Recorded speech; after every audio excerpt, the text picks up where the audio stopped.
The question that's right now on my lips and should be on every Nintendo Switch owner's lips right now is what the heck games are we going to play in the second half of 2024 after today's Pokemon Presents revealed nothing.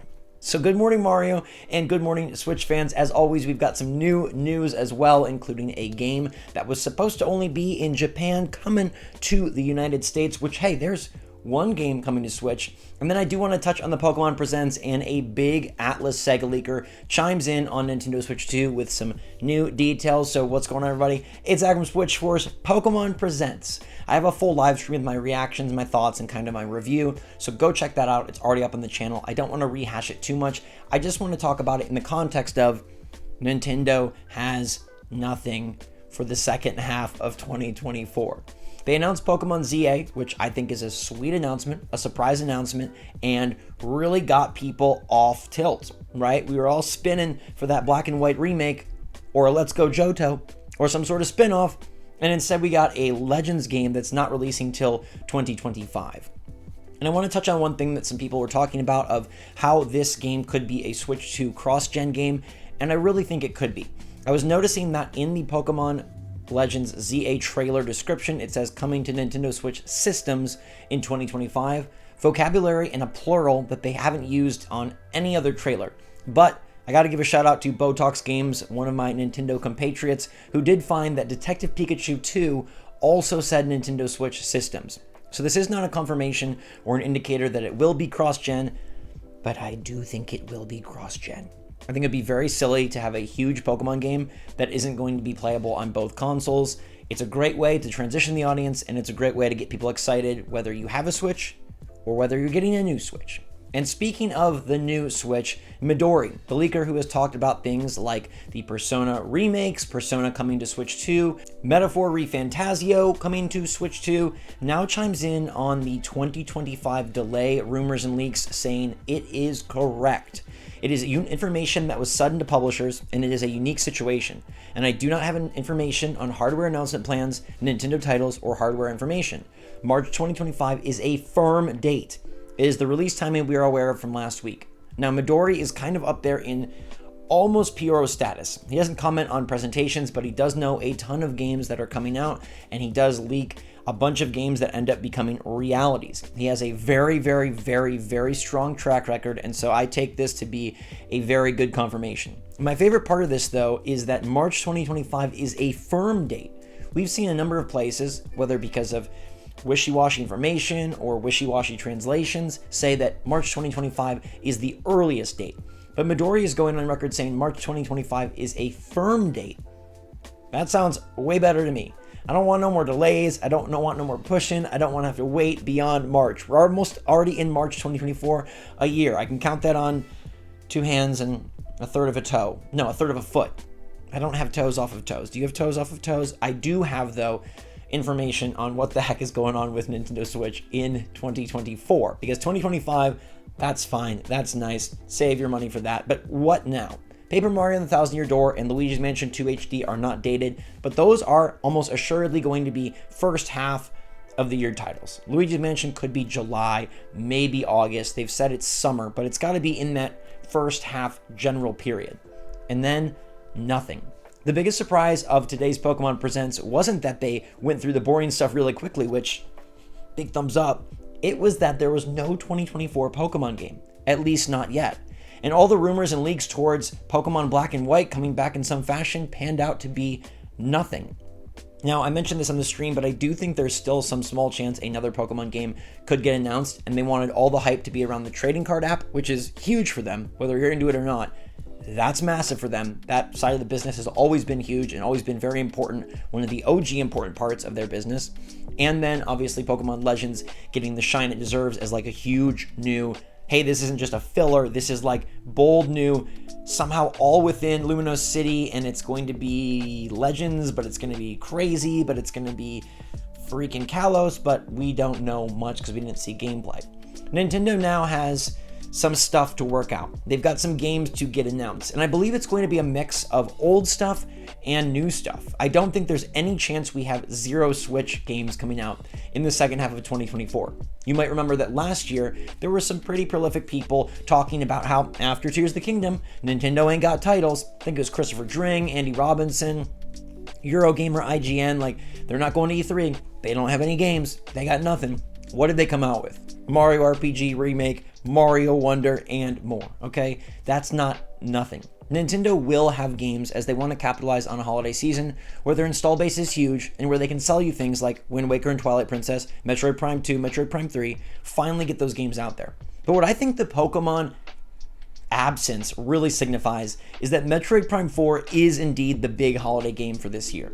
We recently talked about how Jeff Grubb said, like, he still thinks Metroid's on the table. His source that told him about certain things that have come to fruition also told him about Metroid Prime 4 in 2024, and he is in on it, and I am in on it. I think Pokemon missing this year, unless they decide to late announce something, is a great indicator that Nintendo is confident with a big game. Even in their down years, go back and look, they never skip November. They definitely have something on store shelves for parents and people to buy for holiday gifts. It's not a season that Nintendo will just skip. And yes, they could bring back a Fire Emblem 4 remake, Twilight Princess and Wind Waker dolled up a little bit. There could be a new Mario Party. I think that's another interesting option. Mario Baseball is one to watch out for as the Mario games never stop coming. And then DK and Metroid. I know these are a lot of titles that we've talked about before, but we've talked about them before because they have not shown their face yet. And hey, look, maybe they're not real at all, but we know Metroid Prime 4 is real. If you want to say Fire Emblem Remake might not happen, DK might not happen, Mario Baseball might not happen, hey, even the remasters from GameCube might not happen. We haven't seen those. We know Nintendo's been making Metroid Prime 4, and we know that they keep listing it as a Switch title, and we know that they have to put it out at some point. They're not going to re-cancel the game again after restarting development and investing another 5+ years on the title. I do think that we're poised to have a season where Metroid Prime 4 is the big game. And it's the perfect time to release it because you can utilize it to show graphical upgrades and improvements for Switch 2, but you can also capitalize on a huge install base and the burgeoning Metroid popularity. Remember, before Dread, Metroid was not a great seller, especially 2D Metroid. And then they were like, bam, let us sell you a ton of Metroid Dread because we made the game great. And then bam, let us sell you a good chunk of Metroid Prime Remastered because we made the game great. And then bam, Metroid Prime 4 now has a perfectly seeded garden to hopefully rise up and do really well. Could they push 10 million units of Metroid Prime 4? I think they can, especially if it gets a holiday season focus without the likes of Mario, Pokemon, or The Legend of Zelda. I do think it'll be a lighter year. I don't think we're going to have a ton of heavy hitters. But the fact that we already have things like Side Order, the fact that we have Luigi's Mansion 2 HD coming in the summer, the fact that Paper Mario has been put up for pre-order and has been rated indicates it's releasing soon, and Nintendo doesn't just blow that load if they have nothing in the second half.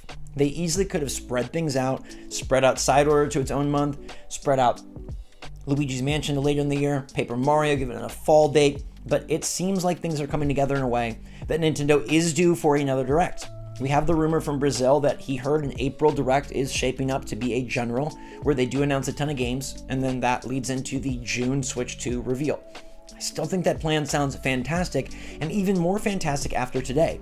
You see, the silver lining of Pokemon not announcing anything for 2024 is that it opens the door for Nintendo to need to have something.